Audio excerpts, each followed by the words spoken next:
Absolutely. How did they take our heritage? Oh, how did they take our? We made a grievous mistake. When they converted to Judaism, we thought they was aligned with us. But when we get a Sirach 12, Ecclesiasticus chapter 12, start at 10. The book of Sirach, or Ecclesiasticus, chapter 12 and verse 10. Never trust thine enemy, for like as iron rusteth, so is his wickedness. Right? Though he humble himself and go crouching, yet take good heed and beware of him. And thou shalt be unto him as if thou hadst white a looking glass.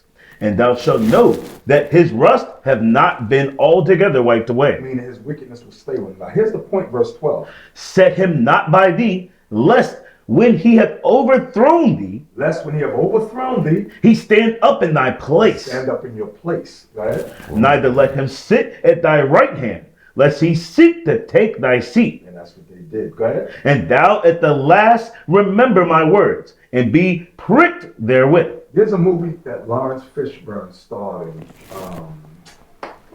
He played a Moor. Anybody remember the name of that movie with Lawrence Fishburne? He was the last Moor in Spain. I forgot the title of it. Let me see. Let me look for it. How do you spell Lawrence Fishburne? Lawrence Lawrence Fishburne. Moor in Spain. Let me see what pops up. Moor. Othello, thank you. Yeah.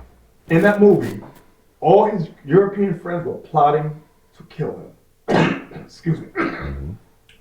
He was the last Moor in Spain. And that was historic. When they was wiping us out, Othello was like a story about the last Moor, the last black man, the last black Jew who was Muslim, followed Islam, and they were getting us out of there. They took over. And Pope Nicholas V in 1441, 42, somewhere around there, he issued the papal bull which allowed the transatlantic slave trade. They the ones that started that, the popes. And What's his name again? Pope Nicholas V. Pope Nicholas V. Followed behind him, you had Pope Alexander VI. His son is the one that named Caesar, the one that was painted as the white Jesus that people pray to today. So that was during the transatlantic slave trade, and this is how they took our seat. They murdered us, slaughtered us, and this is why they made it illegal for us to read and write. It was easier for them to take our place. 400 years of us being illiterate, not knowing our history or nothing, it was easy for them to take our place in society and say that they are the Jewish people, they are the Jews. And now we grew up as Negroes, African Americans, and we go, oh, those are the Jews. Now God says, no. Get that in Job 9:24. Watch what Christ said through Job. The book of Job, chapter 9 and verse 24. The earth is given into the hand of the wicked. The earth is given into the hand of the wicked. He covereth the faces of the judges thereof. See that part? He covers the faces of the judges thereof. The judges of the earth are God, Christ, the angels, and the Israelites. How did they cover our faces? They made everybody European. They covered our faces. So now, when we think of Jesus, who was a Jew, we say white man. We think of God, we think white man. Angel, white man. Israelites, white people. That's what it means. Go ahead. If not, where and who is he? Now, why do you ask that question? If not, where and who is he? Because some of our people don't believe that. No, the white man can never do that wicked. No, no, no. So God says, okay. And he didn't do it, then who did? Who did it then? God says the earth is given into the hand of the wicked.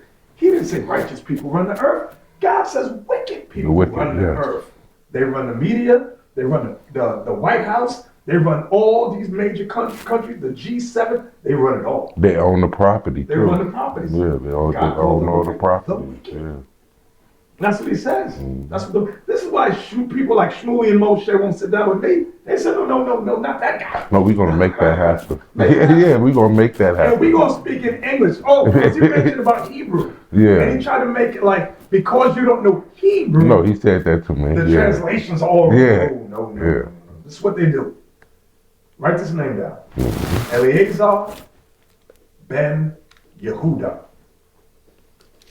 During the late 1800s, early 1900s, he created a new form of Hebrew, which he took words from France, Spanish, German, Yiddish, and Arabic, and he blended them together and got that's how you call modern Hebrew today. All those languages merged. He created that language, and when you read the history, it's all on the internet. He set up schools, and everybody that came into Israel, he had them go to school to learn this new language. And now everybody thinks that's Hebrew. No, Hebrew's been, the original Paleo Hebrew has been extinct for centuries. Dead language. Yeah, that's why look at Zephaniah. I'm gonna show you what God says about that language. I mean, out of the true language. Zephaniah 3, 8, and 9. The book of Zephaniah, chapter 3 and verse 8. Therefore, wait ye upon me, saith the Lord, until the day that I rise up to the prey. For my determination is to gather the nations. So this is talking about Armageddon. God is going to gather all nations. That I may assemble the kingdoms, to pour upon them mine indignation, even all my fierce anger. That's World War III. Go ahead. For all the earth shall be devoured with the fire of my jealousy. Here it comes. For then once that happens, once he destroys the armies of the world, will I turn to the people a pure language, he's going to give us a pure language. Right? that they may all call upon the name of the Lord to serve him with one consent. So he's going to give us the pure language again. All these languages you hear now is going to be wiped out. We ain't going to be speaking English and Portuguese and Spanish and French. He said, I'm going to give you the pure language. Like we had in the beginning in Genesis, when everybody spoke one tongue. He's going to return that to us. So these languages that these Ashkenazis speak today, that's not the pure Not even tongue of the Hebrew. Bible. It's not even Hebrew. Nope. That's why I said, look up that name, Eleazar. No, definitely, absolutely. How he created the modern Hebrew language. He made it up. People don't sit down and do that research, and they'll run rings around you. I'm telling you. Yes, sir. So we are the real Jews according to the Holy Bible. The description of Jesus is in, Job 30 and 30. The prophet Job, and when you read Job 30 verse 30, he gives you his color in the Holy Scriptures. Job 30. The book of Job, chapter 30 and verse 30. My skin is black upon me, You see that? and my bones are burned with heat. See that? Job said, my skin is black upon me. Now, Job was catching hell. I remember a guy said to me, he was starving, that's why he turned black. So I said, so when people starve, they turn black? He goes, yes. I said, so during World War II, when you starved in Auschwitz, because he was saying, tell me earlier, how his grandparents went to Auschwitz and they were starving. I said, did they turn black? Because there's images of starving white people. He goes, no. I said, so why are you going to lie to me for? I said, you think I'm that stupid that when white people starve, they turn black? I said, stop it. So when Job said, my skin is black upon me, he meant that thing. He was a black man. All the color is mentioned throughout the Bible, and it does matter. Why? Because in John 8:32, Christ said, you shall know the truth, and the truth shall make you free. The truth matters. And if you want freedom, if you want to be set free mentally, spiritually, and ultimately physically from this captivity, you must accept the truth. And this is what a lot of the world don't want to accept. Even our black people in the Christian church, a lot of them don't want that truth. You know, we just came from Papua New Guinea. And we were teaching the people that they're part of the Israelites and that Christ was black. They'd never heard that. They were so amazed, shocked, in awe. And we read the scriptures to them and they were so shocked. The Pope just went there now. And they bulldozed down 185 homes in one of the islands out there to make way for the Pope. And I was like, wow, you can't do this.